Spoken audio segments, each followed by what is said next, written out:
Hello বন্ধুরা, তো আপনারা সবাই কেমন আছেন? আশা করছি সবাই ভালো আছেন। তো বন্ধুরা, প্রতিদিনের মতো আজকেও একটা নতুন কবুতরের ভিডিও নিয়ে হাজির হলাম। আর আজকের ভিডিও টপিকটা হলো আপনারা দেশি কবুতর খাঁচার মধ্যে পালন করবেন না খামারের মধ্যে পালন করবেন। তো বন্ধুরা, ভিডিওটা খুবই গুরুত্বপূর্ণ হতে চলেছে, তাই লাস্ট অবধি দেখার অনুরোধ রইল। তার আগে আপনাদের কাছে একটা ছোট্ট রিকোয়েস্ট, চ্যানেলে যদি নতুন হয়ে থাকেন চ্যানেলটা অবশ্যই একটা সাবস্ক্রাইব করে দেবেন, কারণ এইরকম কবুতরের নিত্য নতুন ভিডিও আমাদের এই চ্যানেলে রোজই আপলোড করা হয়। আর সেই ভিডিও যেন আপনাদের কাছে খুব সহজে পৌঁছে যায়, সেই জন্য অবশ্যই একটা সাবস্ক্রাইব করে দেবেন।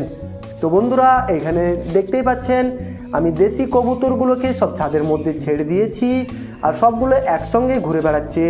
তো বন্ধুরা, আপনাদেরকে বলি, দেশি কবুতর আপনারা যদি পারেন খামারের মধ্যে খোলা অবস্থায় যদি পালন করতে পারেন দেশি কবুতর, তাহলে খুবই বেশি লাভবান হতে পারবেন। কারণ তারা খোলা অবস্থায় থাকলে তারা নিজের মন মতো প্রোটিন খাবারও খেতে পারে, তারা আকাশে উঠতে পারে, তাতে তাদের শরীরটাও খুব ভালো থাকে, তারা ভালোভাবে ডিম বাচ্চাও দিতে পারে। আর যদি বন্ধুরা আপনাদের এই রকম খামারের সুযোগ সুবিধা না থাকে, তাহলে আপনারা খাঁচার মধ্যেও পালন করতে পারেন, কিন্তু তাতে কি করতে হবে, আপনাদেরকে সেই দেশি কবুতরগুলোকে ভালোভাবে পুষ্টিকর খাবারগুলোকে খাওয়াতে হবে।